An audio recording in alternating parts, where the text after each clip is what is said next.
வணக்கம் மாணவர்களே. இந்த வீடியோவில் 8ஆம் வகுப்பு கணிதம் அலகு 2 அளவைகள் இதில் பயிற்சி 2ல் 2ல் 6வது கணக்கு பார்க்க போகிறோம். என்ன கொடுத்துருக்காங்க பாருங்க. ஓர் ஏவுகணையின் படமானது படத்தில் கொடுக்கப்பட்டுள்ளவாறு அளவுகளை கொண்டுள்ளது.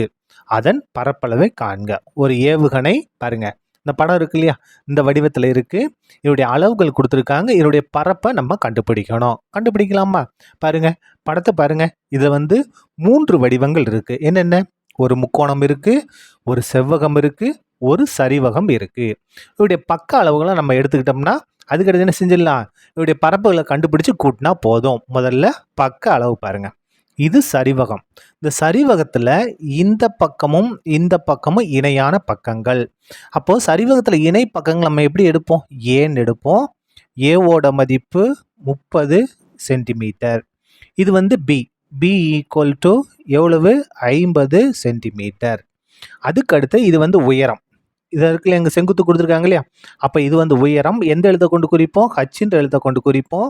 எவ்வளவு? 20 சென்டிமீட்டர். சரியா? அடுத்தது செவ்வகத்தை பாருங்க. இது என்னது? செவ்வகத்தோட நீளம். இது அகலம். இப்போ செவ்வகத்தோட நீளம் கண்டுபிடிச்சிடலாமா? எல்லுன்ற எழுத்தை கொண்டு குறிப்போம். பாருங்க, இந்த ஏவுகணையோட மொத்த நீளம் 120 சென்டிமீட்டர். இப்போ பாருங்க, இந்த வரைக்கும் எவ்வளோ இருக்கு? 20 இருக்கு. அதே மாதிரி இங்கே பாருங்க, இந்த முக்கோணத்தோட உயரம் எவ்வளோ இருக்கு? 20 இருக்கு. அப்போ இந்த 120ல் இந்த பக்கம் ஒரு 20 போயிடும், இந்த பக்கம் ஒரு 20 போயிடும். அப்போ மொத்தம் எவ்வளோ இதாயிரும்? 40 சென்டிமீட்டர் போயிடும். மிச்சம் எவ்வளோ இருக்கு? 120ல் 40 மைனஸா 80 இருக்கும். சொன்னது புரியுதா? பாருங்க, இந்த ஏவுகணையோட மொத்த நீளம் 120 சென்டிமீட்டர். இந்த இடத்துல சரிவகம் இருக்கு. சரிவகம் எவ்வளோ இருக்கு? 20 சென்டிமீட்டர் உயரம் இருக்கு. இதை இந்த பக்கம் கட் பண்ணிடுவோம்.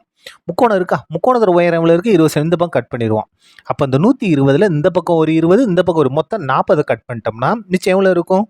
80 இருக்கும். அதாவது மொத்தம் 120. 120ல் இங்கே ஒரு 20, இங்கே ஒரு 20. அப்போ மொத்தமாக 40 கழிச்சோம்னா எவ்வளோ இருக்கும்? 80 சென்டிமீட்டர். அதுக்கடுத்து அகலம். பீன்ற எழுத்தை கொண்டு குறிப்போம். இதான் அகலம். எவ்வளோ இருக்கு? 30 சென்டிமீட்டர். இப்போ முக்கோணத்துக்கு வருவோம். பாருங்க, இந்த முக்கோணத்தோட இதான் என்னது? அடிப்பக்கம். இது உயரம். அடிப்பக்கத்தை எந்த எழுத்தை கொண்டு குறிப்போம்? பீன்ற எழுத்தை கொண்டு குறிப்போமா? அப்போ பாருங்க, இங்கே 30னா கண்டிப்பாக இங்கே எவ்வளோ தான் இருக்கும்? 30 சென்டிமீட்டர் தான் இருக்கும். அப்போ அடிப்பக்கம் பி எவ்வளவு? 30 சென்டிமீட்டர். உயரம் எவ்வளவு? ஹச் எவ்வளோ பாருங்க? 20 சென்டிமீட்டர். சரியா? 20 சென்டிமீட்டர். நம்ம அளவுகளை கண்டுபிடிச்சா இப்போ பாருங்க, ஏவுகணையின் பரப்பளவு. ஏவுகணையின் பரப்பளவு பாருங்க, சரிவகத்தின் பரப்பளவு ப்ளஸ் செவ்வகத்தின் பரப்பளவு ப்ளஸ் முக்கோணத்தின் பரப்பளவு 3ஐயும் கூட்டினா போதும். சரிவகத்தோட பரப்பளவு ஃபார்முலா பாருங்க, 1/2 பெருக்கல் ஹச் இன்ட்டு ஏ ப்ளஸ் பி. சரியா? ப்ளஸ் செவ்வகத்தின் பரப்பளவு பாருங்க, எல் பெருக்கல் பி, நீளம் பெருக்கல் அகலம். ப்ளஸ் முக்கோணத்தின் பரப்பு பாருங்க, 1/2 பெருக்கல் பி இன்ட்டு ஹச், அடிப்பக்கம் இன்ட்டு உயரம். இது ஹச். சரியா? எல் மாதிரி இருக்கு, இது எல் கிடையாது, ஹச். இப்போ பாருங்க, மதிப்புகள் எடுத்து பிரதியிடுவோம். 1/2 பெருக்கல் சரிவகத்தோட உயரம் எவ்வளவு? 20. அப்போ இந்த இடத்துல 20. ஏ ப்ளஸ் பி. ஏவோட மதிப்பு 30, பியோட மதிப்பு 50. ஏவோட மதிப்பு 30, பியோட மதிப்பு 50 ப்ளஸ் எல் இன்ட்டு பி. அதாவது செவ்வகத்தோட நீளம் 80, அகலம் 30. அப்போது 80 பெருக்கல் 30 ப்ளஸ் 1/2 அப்படியே வந்துருமா? பி இன்ட்டு ஹச், முக்கோணத்தோட அடிப்பக்கம் 30, உயரம் 20. அப்போ இந்த இடத்துல 30 பெருக்கல் 20. எல்லா மதிப்புகளையும் நம்ம எழுதிட்டோம்.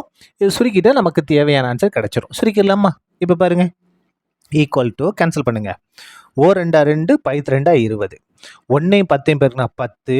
இந்த இடத்துல 30ஐயும் 50ஐயும் கூட்டினா 80 ப்ளஸ் இதை பெருக்கலாமா? பாருங்க, 80ஐயும் 30ஐயும் பெருக்க போகிறோம். 8 3 24. இந்த 2 0 அப்படியே வந்துடும். 8 3 24, இந்த 2 0 அப்படியே வந்துடும். அதாவது 80ஐயும் 30ஐயும் பெருனா 2400 ப்ளஸ் இதை கேன்சல் பண்ணுங்க.